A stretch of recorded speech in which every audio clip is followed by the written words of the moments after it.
You are listening to the Eskimo Empire Podcast, a proud member of the Canadian Football Podcast Network.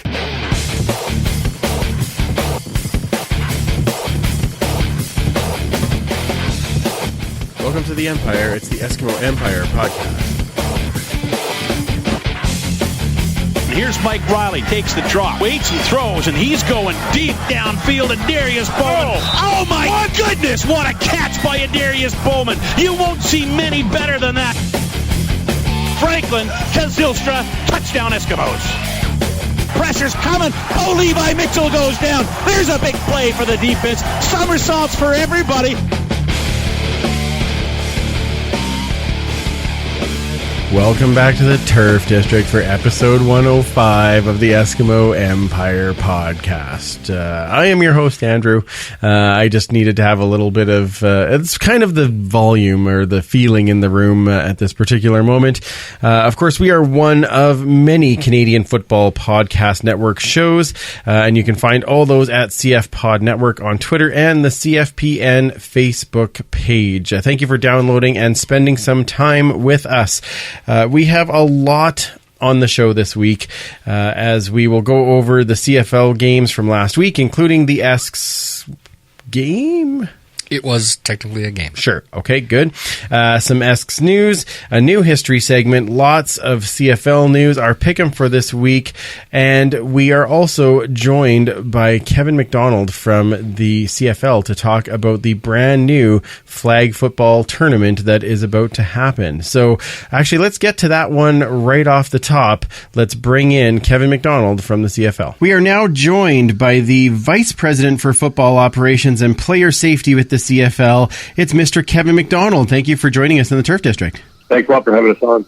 Absolutely, absolutely. Now, we have you on tonight to talk a little bit about the new flag program and tournament that is coming up as we're getting close to the Grey Cup, and of course, the first event that is going to be happening here in Edmonton this coming Saturday. So, just a couple of questions that we just kind of wanted to go through. First, tell us a little bit about the flag tournament and kind of where that idea came from. I think the concept has evolved as a joint partnership between ourselves and NFL Canada. It was an opportunity for two groups that, I think shared an equal passion for and a desire to want to grow the game, increase participation, and provide an outlet and an opportunity for kids to get involved in our sport at very young levels, through the flag game. So this concept has been discussed for a while between the two groups, and everything kind of came together relatively quickly with the opportunity to host, 9 different fall jamborees or small tournaments in each CFL community for young boys and girls between the ages of 10 and 11 to compete in a co-ed fashion in a series of mini tournaments, if you will, with the opportunity for each regional winner in each CFL city to come together to participate in a Grey Cup event. And the team that wins that tournament gets a ticket to go to Pro Bowl and compete down at Pro Bowl against a bunch of the U.S. teams in a kind of a flag football championship celebration down there. Man, that is outstanding. I'm super excited about this program. My son is actually 10 and just finished playing flag for 4 years and has now kind of moved into the tackle side of things. Give us just your opinion, like how vital is it to kind of introduce this game, especially like kind of with flag football, to young boys and girls? Well, I think it gives us an opportunity to interact with children at a relatively young age where just healthy activity and lifestyle is critical to their development, right? There's just the aspects of running and catching, being part of a team, having responsibilities within the team. All of those great values that come from being involved in sport are wonderful, whatever sport it is that you play. So the opportunity to get in front of these kids who, one day might aspire to move on to tackle football, they might continue to play touch football or flag into their adolescence and their adulthood, but also get them familiar with the CFL brand and what we promote in our communities through all the great work our teams do. And hopefully these opportunities create lifelong fans of our game and maybe some future players down the road. Yeah, absolutely. No, I love it. And I guess we should kind of build from that, because it really kind of ties in with the whole Bring It In campaign of kids of any age and any gender, any type of thing can play this sport. And this is a great way to get introduced to it. Yeah, what Flag does is provides a very non-intimidating introduction to the sport, right? It doesn't matter what background, your age, where you've come from, or what you've been exposed to in terms of sport. It's relatively simple in terms of its rules and what's involved, right? Anyone can grab a ball and just go out and play, and really this is an extended version of that. We want to create this opportunity for kids to have fun, to get experiences with football. And like I said, it really is about, at the younger ages, just that fun and that skill development, the running, the catching, and everyone gets to play a little bit of everything. You're not typecast by your height or your size, so everyone gets exposure to all the basic elements that will help out if players want to progress through football, or if they want to be active in other sports. There's the basic intangibles that come from this program that just gives a really safe introduction. It's accessible to all, and it can be played, with relatively small groups. You don't need a full 12-on-12, right? This is 5-on-5. Yeah. So you don't need a big team. The rules are such that, a parent with a little bit of knowledge can organize a practice and facilitate a game. So this really is a program and a sport that has wide reach, and we really want to see this drive participation with kids at all age groups. Awesome. Now, give me a little bit of an idea. Why was it important to build the partnership with the NFL as you go through this?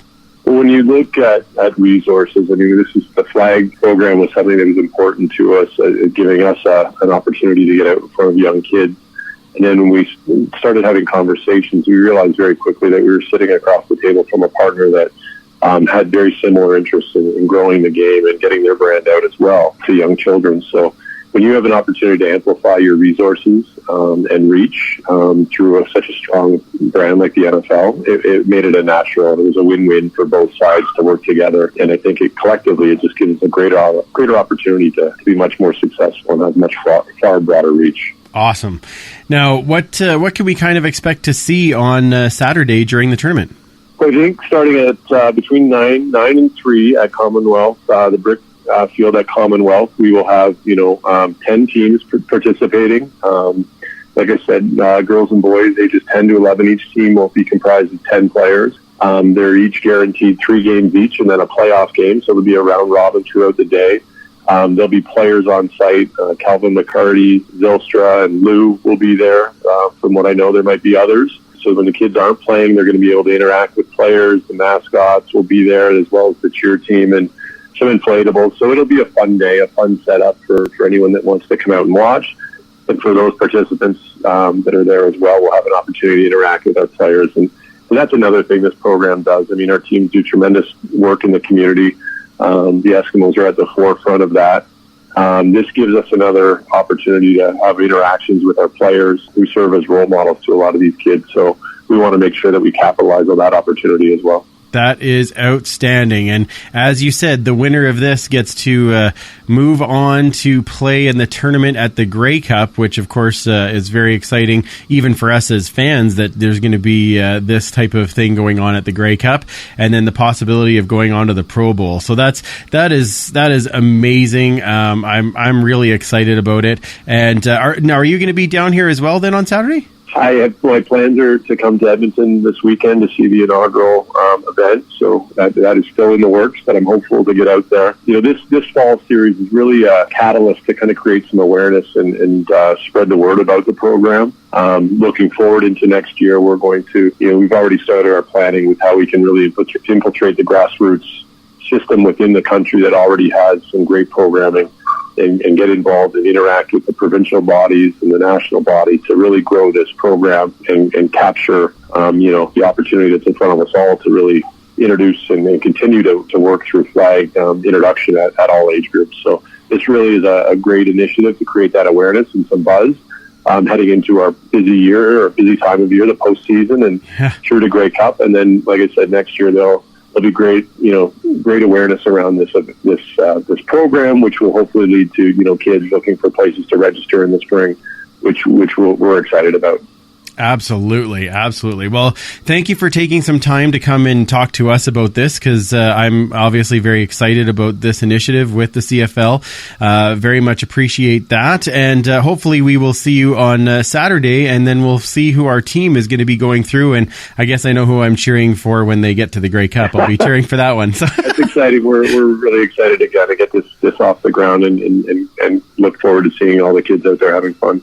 All right. Thank you, Kevin, for that. That was a great talk about this big event, and I'm very excited to see some flag football. Let's bring in everybody who's here so we can talk more about what's going on. Of course, to my immediate left, as always. Oh, damn, I had a good one here. Oh, yeah. Okay. Let me do that again. Sure. To my immediate left, as always, he is climbing his way out of the history books. It is Superfan Mike. How are you? I don't climb. You don't? Yeah. Oh, well, you got here somehow. I've immersed myself fully in the history books. As it should be. I wade in it. as it should be. How you doing? Better than the team. Excellent, yes. There's nothing a little bit of cold gin can't cure. Yes. I do need to apologize to you up front, because on Saturday, our text messages back and forth, I was really not in the right zone at that moment. I was grasping for some positives. Any type of positive. I was not giving you any leeway to put a positive in there. Was not in a happy place. The helmets looked shiny. They did, yeah. Well, I like Dwayne that. still all-star. That's right, yes. Dwayne will always be an all-star. Yeah. The only one on the team right now, I think. I don't know. I think there's a few. I don't know if they were playing, but they were. Yeah, but they were around. Yeah, exactly. Yeah, exactly. His staff, excellent. Excellent. That's Nate Hay. Amazing. Amazing guy. Yes. All right, who else is here? Of course, it is the rest of the team, the web mistress herself, Kayla. How are you? Wah, wah, wah. Exactly, yeah. Yeah, it's been one of those kind of weekends, hey? Ugh. I had to sit in McMahon again, Okay, so tell me about that. Why were you down there? What bet did you lose? Yeah, exactly. All of them. I have a friend down there, and she wanted to throw me a very belated birthday bash. Nice. A bash nonetheless. And we got on the C train, and I thought we were just going to a friend's house. And then we arrived at McMahon, and she's like, "Oh, we're here. We need to get off." And I was like, "What?" And then I realized that we were going to the game, which was actually kind of fun because you have no horse in the race. Oh. So, yeah. And you went there for some horseplay? Oh. Yeah, I got your turn, Mike. Well, it was a good show. Thanks for everyone for listening. Got trampled a little Don't bit. catch footballs with your face. That's right, yeah. Nice. Travis Lulay waved and smiled at me, though. Nice. Because he was coming up on his crutches, slow as you go. Yes. And then I was like, whoa! Because, I wasn't cheering for Calgary at all. Nope. Yes. Nope. So, and then he was looked like, why would somebody be yelling at me? Probably oh my gosh, crazy people. But we're like, we love you! Hi! And then he lifted up his crutch, little wave crutch. Nice. Or crutch wave, I should say, and smile. I was like, my heart. Oh. Oh, well, he's a good dude. He's right? a good So, dude. Yeah. He's a good guy. He is a good guy. And when you're there, that is the right team to cheer for. Yeah. So well done. And we had some... my second favorite team. Mm-hmm. Whoever's playing Calgary. Correct. And we had some BC fans around us. Sure. Plus an Eskimo fan. Holla. Yeah, I saw that. Yeah, that was awesome. We cried together a little bit. Yeah. As you should. There's a tear in my beer. That's right. Absolutely. All right. Now, I do want to mention before we get too far, too, we actually did draw our winner for the Esk swag bag from MBNA with the contest that we had. And that was Shara Lee won that. And I was so excited for her to get this stuff. And I'm hoping that she'll share that with us when she gets it. And thanks again to MBNA rewards card for the prize that they sent out. It was pretty fantastic. Yeah, she's a great fan. She's been to the tailgate? I think she has been. Yes. Yeah. And I got to meet her, and I got her son Yes. drew me a picture, which was absolutely fantastic. Oh, outstanding. Yeah, it was just, and it was fantastic. We talked a few times, and she'd asked me a bit about some of the history that I could share with her son, and it just absolutely fantastic lady. So yeah, they're going to get all that Esk stuff, and I'm excited for them to show it to us, and hopefully we get a chance to meet up with them again. So congratulations again to Shara Lee.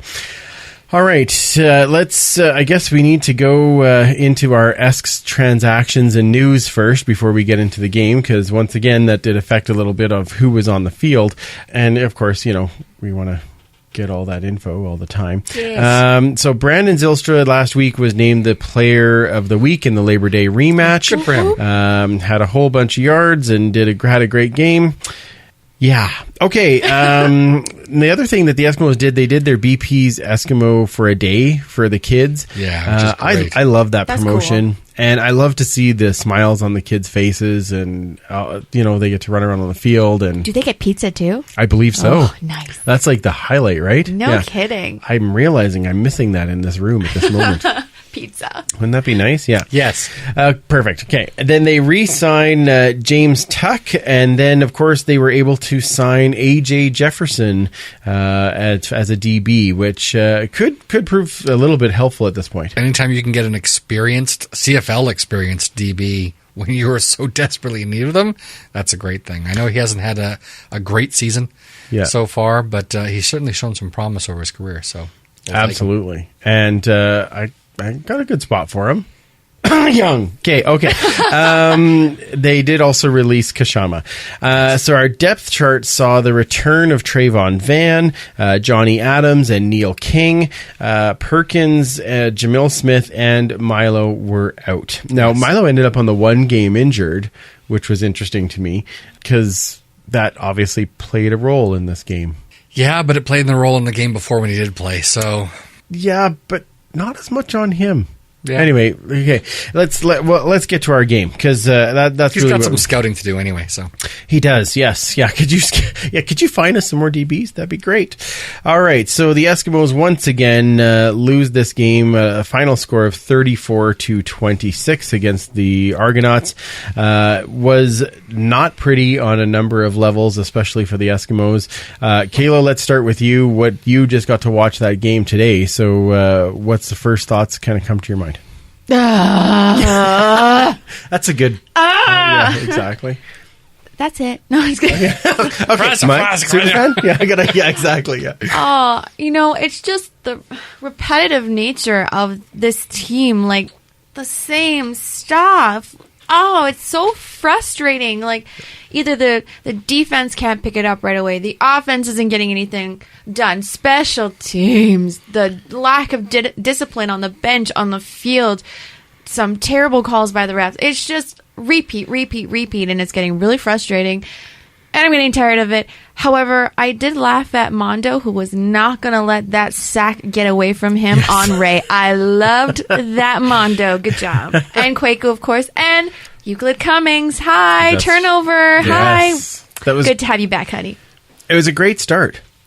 It was the start of the game was outstanding. Toronto gets the ball. You mean the first 3 minutes? Yep. Yeah. Okay. First minute. First minute. And, Euclid gets the big tackle, the strip, the ball comes out. We get the ball, punch it in. Trayvon Van, great run, bounces off two guys, touchdown. Wow. Oh, this is going to be a great 7-0. game. Yeah, right? I'm like, I am all set. So now we have to talk about the rest of the game. So.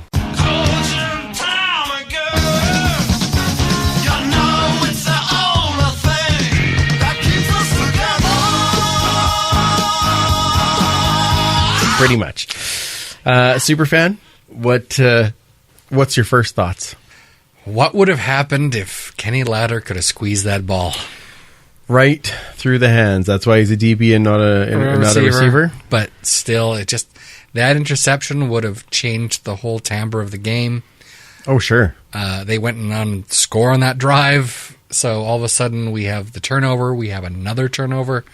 I think that starts maybe getting in their head a little bit, and again, it's a completely different kind of game. So, considering the East had a 5-20-1 record against the West at that point, I just didn't see how we could come away losing this game. But But it was a self implosion. Oh yeah, like I said, I didn't say I didn't understand how they could win this game. I didn't understand how we could lose this game. Exactly. It was a self implosion in the fact that we took bad penalties again. Yep. Now we only took 7 in this game, but a majority of them were of the bad type, the part that you can actually control. Yeah, absolutely. And that definitely played a role. I think they were thinking about it a bit too much. You had drops. You had, obviously Ladlers. You had drops by the receivers. not by Mitchell. Just saying. This is true. It's true. He did have 2 for 90 yards. Not by Getzlaff. He's on the practice roster, but still. But still, you're right. You're right. I'm finding the positives. Beautiful. Missed tackles were a huge thing. And I know you mentioned it already, Kayla, but special teams. And not so special. We talk about the kickers a little bit. We already knew right from the get-go that Hugh O'Neill has a hard time with field goals. He's an excellent punter. Mm-hmm. He is. We have said that all the way through. He's an excellent punter. Mm-hmm. And I don't know if a lot of people want to come back and try to kind of blame Milo for the week before, but Milo went 3 for 4 the week before. And that was his first game, was it not? Second game. Second game. He went 3 for 4 in that game, and yes, he missed 1 convert, right? He missed convert as well as the field goal, yeah. Right? But this game, Hugh O'Neill's 1 for 3, but missed 1 from 28 yards. I think the issue is they wanted to dress an extra player. And I get that. Not putting 2 kickers on the roster. I get that, but they'll make an exception when it's money. Absolutely. And they're going to have to. Yeah. It just proved to be the wrong decision. It really did. Well, we don't know, right? I mean, who knows what Milo would have done, but it still cost. I mean, the big one obviously is the 120-yard return. Yeah. That hurt. But that was. But honestly, missing the 46-yard or whatever it was, that happens to a lot of kickers. It's the coverage on it that is just so bad. He had wide open and full space. credit to the Argonaut, right? Absolutely. And like not just the returner, but the whole all team. The blocking. Yeah, they did a great job. Absolutely well done. So yes, we have to say that they're getting paid too. Mm-hmm. Oh, of course. But it's just we've had problems with some of our coverage on specials problems? for a while. Yeah, you don't say. I did. Actually. Okay, we can rewind it and listen if you'd like. I think I've heard it in other games. Okay, I think obviously that was a huge issue in this game. It's a 10-point swing. Mm-hmm. And when you lose by 8. don't. Oh, I'm just saying. Rubbing it in. Okay, so let's talk about the defense in general, because I think especially in the first half, tackling was. Thank you. Was where? Yeah. What is that? Mm-hmm. Yeah. I think on the week that they actually bring out all these player safety rules of, no pads, no full contact in practices, and we're going to give you another bye week next week and do all this, that the one thing that I think the Eskimos have to focus on is tackling. Yeah. Right? Ironic. Mm-hmm.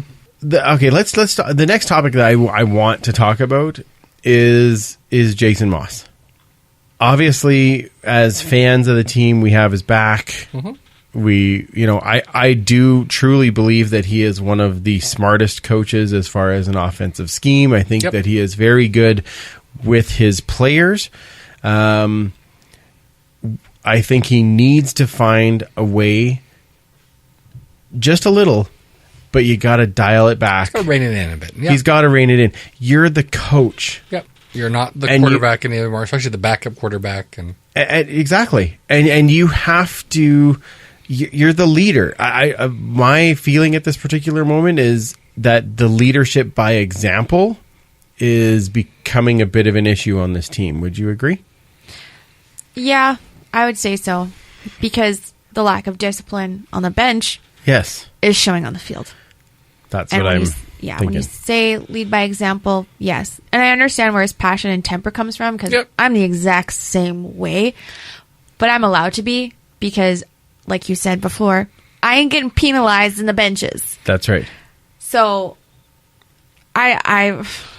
You can say it over and over again. It's really hard to change someone's personality. But when it starts reflecting on the players, and I think he should come down harder and start disciplining some of these players. Yes. And show that, you know what? I can't get away with this stuff, and neither can you. You're sitting next week. Yeah. And the receiver department, we've got lots of places to do that. Yeah, exactly. We've got lots of bodies to do that. Exactly. DBs, not so much. Not so much, but they're not the ones that are... Make him a DB. just put it out there. It's not... you know what? He'd actually be a decent DB, I would think. That's what I mean. He's got speed. He's got big. height. He's got size. You might as well He knows try how to at catch this a ball. point. Like, Exactly. yeah, flip him Point over. that ball. I wonder who you would take out in his place.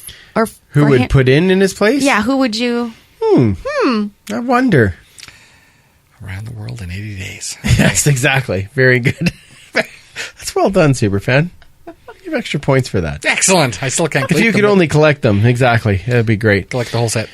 All right, let's go to something that's at least a touch positive. I thought Trayvon Van did have a decent game. He ended up with 11 yards in the air and only 29 on the ground. But he did, when he got the ball, he looked like he was actually hitting the holes okay and ended up with 2 touchdowns. Really? So. That's it? It seemed like so much more watching... Well, his returns, too, I think. Yes. He yeah. was giving the ball there, Yeah. too. And I think he did some really positive things. Absolutely. Yeah, his long on returns was 36 yards. So Yeah. that was all right. We weren't every time in the shadows of our goalposts. Yeah. So that was which we've wanted. Right. Yeah. Great. Our punt return team starts to get better, and then the cover team. Yeah. Anyway. Yeah, it's frustrating. I mean, I want to give, like you said, Mike, we got to give all the credit to the Argos too. They played a great game. Yeah, Played they a hell played of a extremely game. well. Yeah, I thought they played very well. They did have some penalty troubles as well, but with 10 penalties, but it just didn't seem like it was hitting them at the same wrong time, times. yeah. Do you know what I mean? Yeah, exactly. So, needless to say, they outplayed us. 429 yards total offense. That kind of tells you a lot right And a there. third of that was one player, so No kidding. running wild there. Oh my goodness. That was a horrible play too, wasn't it? I think we need to move on. To next week. Yeah, well, we have a bye week. Does that change anything? Nope. I hope so. I hope it's going to give everyone... Because a lot of it's mental, obviously. I think so. The talent is certainly there. So they have an extra week to kind of get their heads right. Don't have to worry about practice for a while. You can just focus on getting yourself in the right frame of mind. Mm-hmm. Again, the talent is there, especially on the offense. Yeah.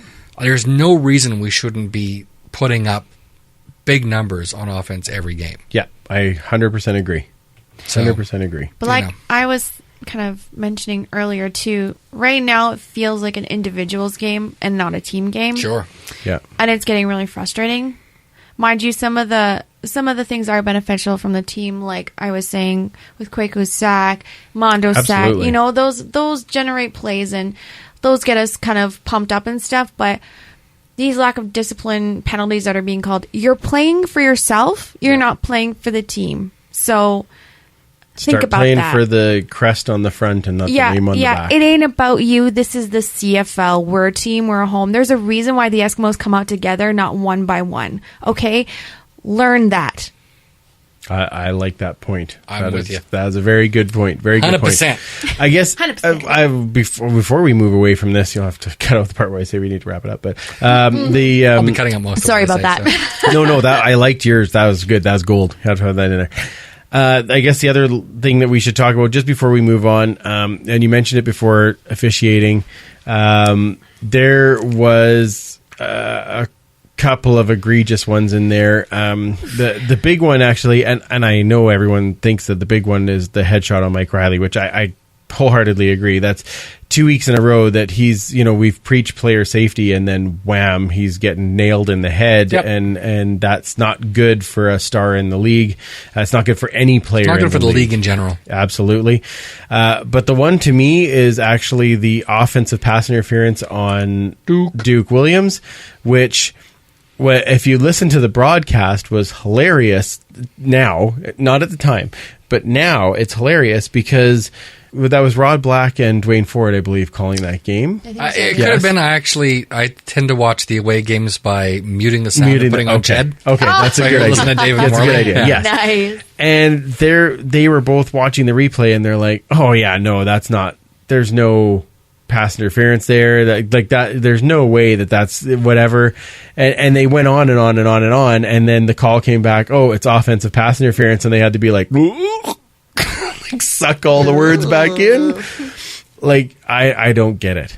It was pretty subtle from what I saw. Subtle. That's But one way to put it. he put his hand on the player, and there was some movement. Now, there certainly wasn't a lot of movement, but apparently it's the letter of the law. Yeah, that's crazy. What? Oh, cut this out. Was this the first one, the push off? Or are you talking about when they were jostling? Which one are you talking about? The one that got reviewed, the push one off. that was actually called offensive pass interference on Duke. Yes. Okay. Yeah. Yeah. Sorry. The bullshit one. Yeah, okay, that's what. Well, like That one. Like I still don't get it because he pushed off. Yes. But the guy wasn't playing for the ball. He wasn't turned around. So I don't understand. You still can't do it though. I get that, but I don't understand why that's a point in the CFL rulebook, because if you're playing for the ball and you make a point to actually get him out of whatever, I get that. But he didn't turn around. He wasn't fighting for the ball. He was just charging like, blah, blah, blah, blah. So I like that part. Yeah, me too. if you, and it wasn't even push off, it was almost like a stiff hand. It was like, stay away. But I think I was just so frustrated because I was like, okay, if you're going to call that one, call the other one, please. Consistency. Just consist. That's all we ask CFL. Oh my gosh. That's all we ask. Consistency. I often wonder is the CFL officiating worse, or just because of technology we're seeing more? Well, and that's one of the things actually I was going to point out is I enjoy going to the games live, the atmosphere and stuff too, but I can't replay that back, so I can't beef about it. You know how many times I was rewinding these plays, watching it over and over and over again, and I'm like, we all might obsess a little bit. Well, not just me, everyone, but it's just like, if we can do it, why aren't they? Well, that was actually posted on there. I can't remember who posted it. It might have been Milt Stiegel, referring to a post saying, if someone on Twitter can get these images, why can't the control center? Right. Yeah. No, that's very true. Well, and then if we go now, switch back again to the headshots, it wasn't just Eskimo fans that were saying, come on, you got to call that. Yeah. That's a headshot. Yeah. Like Drew Edwards had a tweet. Robert Brownlee had a great tweet. Drew Edwards, of course, as a Hamilton guy, hates the Argos. So there's a little bit of bias there. Sure, maybe. To some degree, but he's not wrong. No, I agree 100%. The only people I saw that said that wasn't a headshot were Calgary fans. But they were going on and on and on about awe. So Awe, yeah. Is that how you say it? That's how you say it, yeah. Yeah. I was at that game. It wasn't that bad. I'm kidding. Well, which one? You know what? That's a good point, actually. The 2 games back to back, and there were that hit on Messam was that was most definitely a headshot. That was scary. That should have been called as well. There shouldn't have been 3 times that Awe. Exactly, because he should have been kicked out of the game. Yeah, after the second one. Yeah, it penalized for the first one, kicked out after the second one. Wouldn't have been a third. Yeah, and that's another problem. So that's across the league. That's not just us. And I just wish they would understand now that, see, it's everyone. So it's not just you guys. It's all of us. So stop whining about your team and recognize that it's across the CFL. We need to band together to get things changed, because obviously we can do it with the whole Hamilton thing. Well, to some degree, I think the changes will come in the off season. But here's the other part of it. Even though those were all egregious penalties going against and Calgary didn't get the call, Calgary won the game. Yeah. So here's the thing. The refs can be atrocious right across the league. The good teams find a way to win no matter what. And again, we used to. Yeah, the first 7 games of the season. Yeah, we did. We found a way. Yeah. Right. Because we would show respect. And I would never blame fully on the refs. That's ridiculous and that's stupid and that's whining. But we can't deny that there's something that needs to be changed. There are issues in this league that are just, I will never not watch the CFL because I love the CFL. Sure. I love this game, and I will never stop watching my team play. No. But it's getting to the point where you're just like, come on. Like, this is ridiculous. Learn a play. Go back to school. But what's going to fix it? Because I don't think making them full-time is going to necessarily fix it. Training is great, but do we add an extra official on the field during the plays, make it 8 instead of 7? What's it going to take to get... Do we make it so that the eye in the sky ref can actually call a penalty? He should be able to. Should be able to. Why is he there if he's not going to? But they only pick out the throat slash and not the headshots? Like that's the part that I'm a little frustrated with, in the fact that if you're going to have somebody who's going to be a video official, well then let them be an official. But there's old guys in technology, right? So it's just not a good combination. Maybe that's what it is. Yeah, exactly. Yeah. We can get you in there super fast. Just look at the blinker going on the whole way.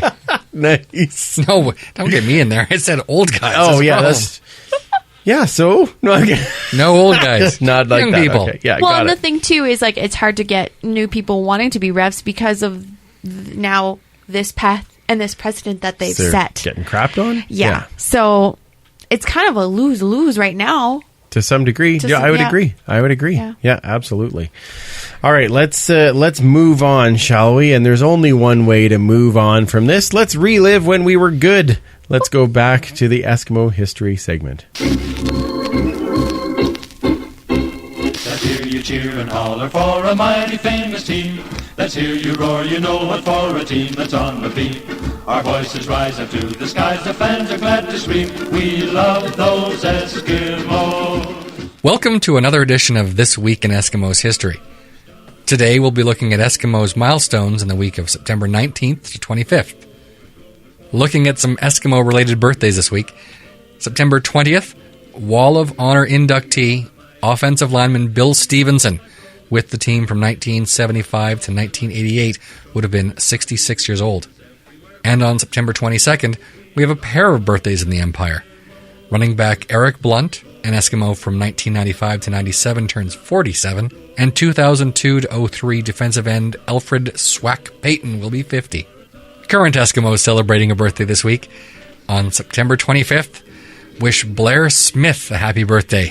A linebacker in his third year with the club, he'll be 27. And looking at other important dates in the history of the Empire, going way back to September 25th, 1914. For the first time since their inception, the city has a senior football team named something other than Eskimos. Head coach Deacon White joined several prominent players in jumping from the Eskimos to the Edmonton Civics of the Edmonton City League, resulting in the essential disbanding of the Eskimos as they merged with the Civics for the 1914 season. The Civics played 3 games that year, going 1-2 versus the University of Alberta, who were in their second year of football competition. There would be no football played after this season for 4 years due to the First World War. Jumping up to September 19th, 1949. The Eskimos win their first game outside of the city of Edmonton for the first time since a 4-1 victory versus Calgary in 1928, as they down the Winnipeg Blue Bombers 10-3 in their inaugural season as the Green and Gold. Import fullback Pat West accounted for 9 of the 10 points, scoring a touchdown, only worth 5 points in Canadian football until 1956, kicked the point after, and added a field goal to round out his scoring. The Eskimos would go on to a 4-10 record in their first year, good enough for third place, and outdistanced Winnipeg 3-1 that year. However, they did not make the playoffs, as only the top 2 teams in the West would go into postseason play until it was changed for the next season. The city considered this team a rousing success, as it was the first Eskimos team to win 4 times in a season since the 1921 version of the team, and would go on to improve on their record every year until 1954, when they won the franchise's first Grey Cup. And finally, September 19th, 1986. Edmonton played against BC at BC Place in a 32-3 victory. In the fourth quarter, defensive back James Bell collides with Lions' Jan Currency and the Esks' Lou Delorier, and as a result of damaged C4 and C5 vertebrae, the doctors tell Bell he will be paralyzed for life. On September 12th, 1987, nearly 1 year later, James Bell walks with the aid of canes onto the field at Commonwealth to a huge ovation. Today, he walks with a limp, but can walk without aids as a car salesman in Port Arthur, Texas. On November 1st, 2015, the Eskimos welcomed Bell as their guest of honor as he walked the sidelines for the first time in 28 years, cheered wildly by all who remembered him. Thank you again for listening to another episode of This Week in Eskimos History. Please follow us on Twitter @Esks History or find us on Facebook under This Day in Esks History. Until next week, fight on Eskimos. Going for a touchdown. Going for a touchdown. Going for a touchdown. We love those Eskimos. Outstanding, superfan. As always, that story is always a tad painful, but I like the way that you tell it. Yeah, it's. I think I like the fact that years later he's able to lead a fairly productive and normal life. So Yeah, I remember being there when he was able to walk back on. And Right. It was really just that. It was a very powerful moment. Yeah, right? absolutely. Because I remember watching the game when it happened in the first place, and it's just like the entire household in my house was just dead silent. Yeah. Oh, yeah. I'm sure. And much the same, like for you, Kayla, with Jason Tucker, right? You have that moment. You remember that moment, and you remember when they showed him on the screen, and he's standing and waving, and it's like, oh my, that was clear as day. I was there. Yeah. At the game, and and he was my favorite, right? Like yeah. everyone's. Like, yeah. You just don't expect your hero to go down like that and not return to the game. It really, anymore, shows you just what's important too. Yeah. Yes. Yeah. Absolutely. Yeah. Absolutely. All right. Well, let's take a short break, and we will be right back with our out of town scoreboard and this week's pick'em. This is Warren Mooney. You're listening to the Eskimo Empire Podcast. Keep supporting the Eskimos.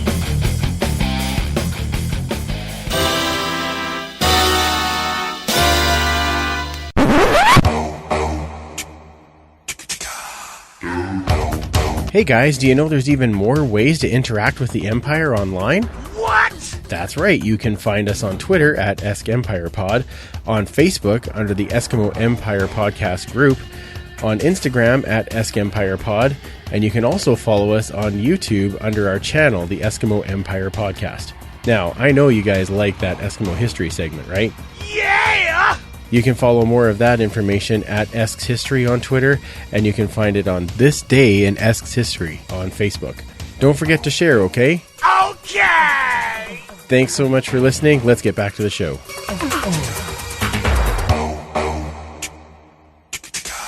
Welcome back from not going anywhere. As always, we are back with our Empire Points update.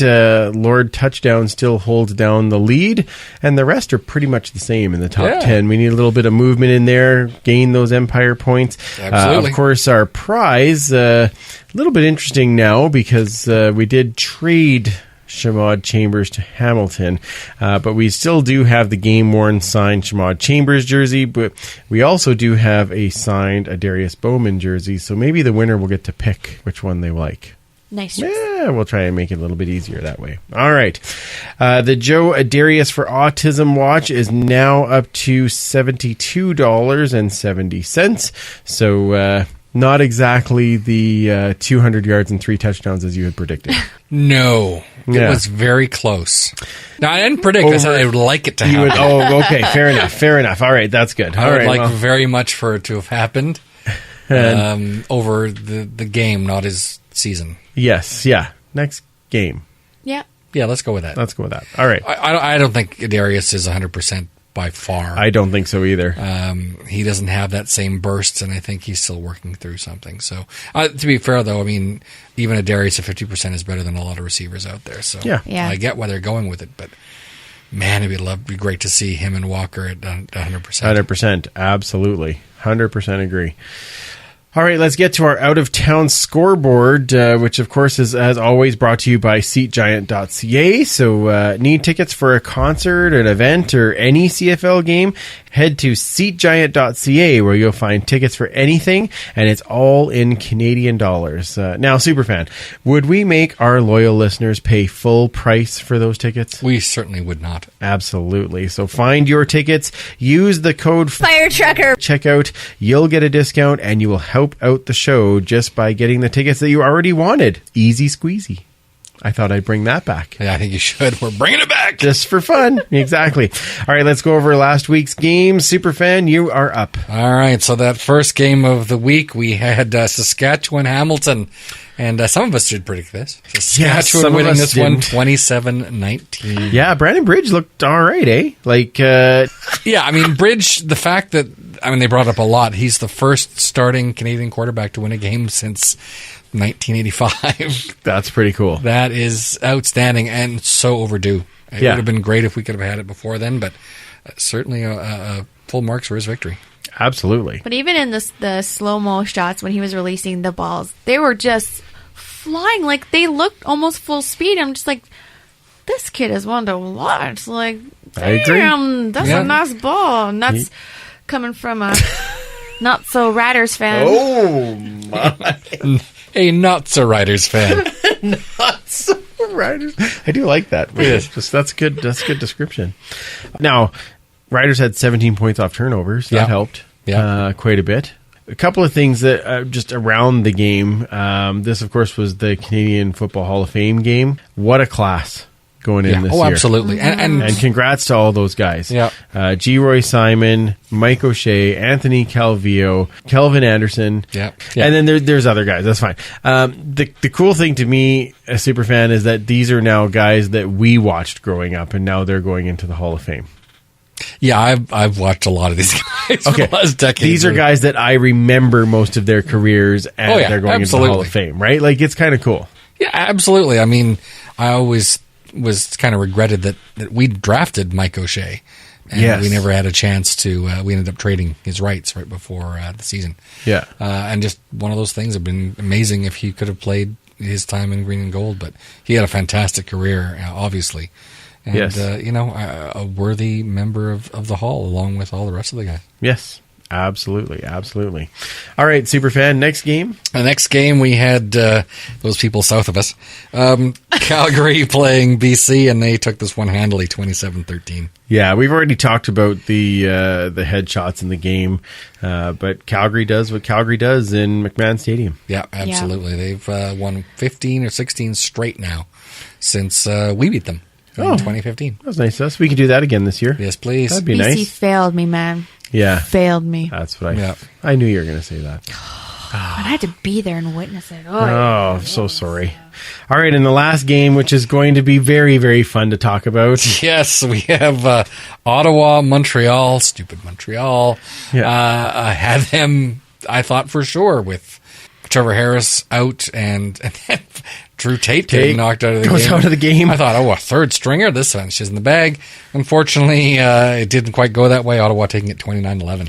Yeah, exactly. Yeah, Montreal just cannot put points on the board, and Durant did not look good in this game. He was 0 for 6 before they pulled him. Yeah. Now, here's an interesting thing. I saw this tweet, which, was made really good sense to me. And it said, there are old teams and there are veteran teams, and there is a difference between the two of them. That's true. Well put. And Montreal is the former of those. That's a little painful to watch. On the other hand, the exciting part is who comes in for Montreal? Drew Willie. That's right. So talk about Willie whizzing it in. Oh, Willie comes in. Oh, my. Then I'm so excited because it's the highlight of my week when I get to be a 13-year-old again. Willie shoots it in. Oh, my. Willie fires it down. Oh, my. It's fantastic. Yes. Yeah, when they wrap up Willie. Oh, it's beautiful. Well, player safety. It's very important. Well, I would say we get to our game preview, but we have a bye this week, which thank fire trucking God, we need a little break. We need some positive news, and not playing right now seems to be positive. That's right. At this particular moment, that is very true. But we will get to our pick'em because there are still 4 other CFL games going on this week. Starting on Friday night out in Winnipeg, the Ottawa Red Blacks visit the Winnipeg Blue Bombers. Superfan, where are you going with this one? I'm taking Winnipeg in this one all the way. I've heard that Tate is likely not going to be playing at all. Obviously, Right. Harris isn't. So there's a bit of film now on Lindley, and I think that Nichols is going to show he's fully shed his game manager tag, and he's going to take this one. All right. Kayla? Can't really beat the Bombers at home right now. Yeah. But I want to say Red Blacks, but going in with the third stringer. Can't really make that pick, especially with Bombers being at home, so we'll All pick right. Winnipeg. All right. I am picking the, let's see here. I'm going to pick the Red Blacks to lose. Okay, let's go to the next game. That is BC versus Hamilton, and this is out in BC. Kayla, you get to pick first. This is a tough one. It's the Pussycat Bowl. You know what? Come on, BC. No, I shouldn't say that. Why am I saying that with the West? God. But, BC at home? It is BC at home. I'll go with BC. All right. Okay, that's not a bad pick. I find this actually a really tough one because Hamilton is playing that much better, Yeah. and BC has kind of always been that kind of flip-floppy. Yeah. I'm still going with BC at home. I still think Jonathan Jennings, they have a much more powerful offense, and I have a feeling they're going to get Jeremiah Johnson going in this game, so I'm going to pick BC in this one. Going down 3 time zones, Hamilton has had a horrible record at BC Place over the last 10 years. I think they've had maybe 1 or 2 wins in Vancouver. I think Jennings and that team is going to have learned a lot from the Calgary game. Calgary's in just a class by itself right now. Right, yep. Hamilton is not. Yeah. And they're going to come into BC and they're going to go home very sad. BC wasn't blown out by any stretch of the imagination in Calgary. So, with that being said, there's a lot of spunk still in there, unfortunately for us as Eskimos. But, yeah. All right, the next one is the Montreal Tire Fire visiting the Toronto Argonauts at BMO Field. Go dumpster fire. Nope. Yeah, I'm going to be picking the Argos on this one. I think they are showing that they are playing very well as far as the East is concerned right now. I'm going to pick the Argos to take this one. Superfan. Yeah. Yeah, pretty much. No, I mean, any chance SJ Green can have to stick it to the old team, he's going to. They don't even need Brandon Whitaker. For former players going that way. Bear Woods. There's just a lot of people that would love to see, Montreal lose this game, and they're going to do everything they can to make sure it happens. It's definitely Argos.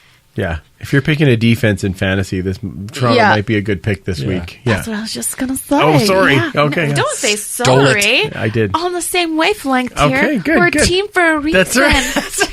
That's right. That's right. Yeah, you said it all. Argos. That defense is killing it right now, and that Montreal offense. Sorry, guys. How many sacks is Victor Butler going to have in this game? All of them. Yep. That's a good choice. And the last game in our hated bowl, Calgary visits New Mosaic Stadium to take on the Saskatchewan Roughriders. Superfan, you're up first. Who wins this one? The people who are selling Pilsner. It's true. Yeah, this is, again, Saskatchewan's been improving steadily, but even with that Chris Jones defense, I don't think they've got the firepower to handle that Calgary offense, so it's going to be Stampeders. All right. Kayla? This is a tough one emotionally for me. Yeah. Yeah, I get that. Can they both lose? Yeah. Yeah. Yeah. Because that'd be awesome. Right? Would be. Yeah.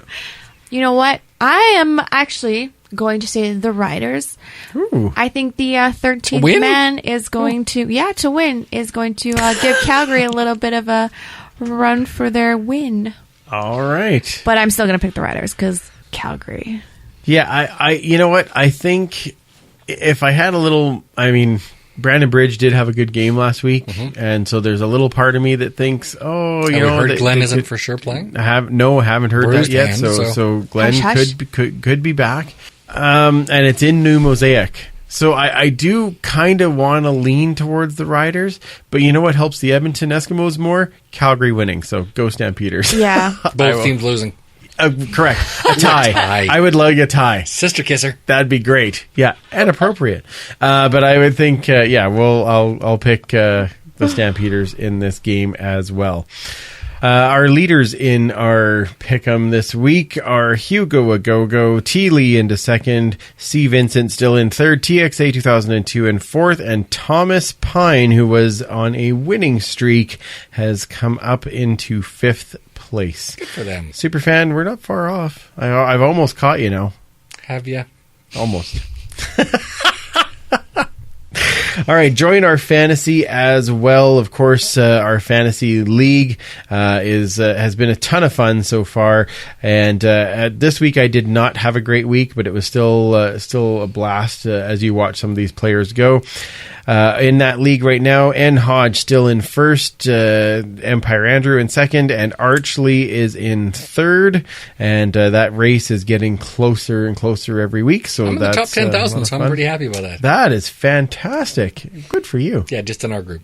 Oh, okay. Well, you're almost there. I feel it. Out of 79 members, you're in the top 10,000? Yes. I feel Wonderful. like we should just pat you. Good for you. That's Good right. for you. All right. So who you got kind of on your radar for fantasy this week, Superfan? Oh, I'm taking SJ Green all the way. Yeah. That's a good pick. That's a good pick. Kayla, who do you got in there? Actually, let's go with Jonathan Jennings. Oh. That's not a bad pick either. He's the first person that came to my mind, so All right. that's how I pick him. All right. I'm riding Andrew Harris this week, all week. think so? Against that red-black defense. Yeah. I would pick whichever running back was playing against Edmonton, but we're not playing this week, so I'll go with Andrew Harris. All of them. Yeah, all of them. That's right. All right. Well, we have reached the end once again. Thank you for this cathartic moment of going through that game and all the rest of the fun CFL things. Undid a lot of therapy, but okay, yeah. Yeah, sorry about that. Yeah, well, that's what I do. Yeah. This is therapy. Talking out our problems. That's right. Cold gin time again. Exactly. Webmistress, the website should be up hopefully in the next week or two, so we will be hearing a lot more from you, but for the time being, where does everybody find you on the interwebs? At Duchess Lombardi on Twitter and the Eskimo Empire podcast on Instagram. Wonderful. That's very exciting. And Superfan, where does everybody find you on Tinder? I mean, Twitter. Whoops. Oh. Whatever, grinder boy. So they can find me at 56 Parkies and then the history at Esk's History. Perfect. And you can find me at Freepalicious and at Esk Empire Pod and Fuzzy Esks Fan on Tinder, I guess. I don't know. I gotta make it up. On ChristianMingle.com. That's my jam. Hey, wait a minute. There we go. Thank you to everyone for downloading and listening as always, because without you, there is no Empire. You, of course, follow us on Twitter, follow us on Facebook, join in some of the conversations there.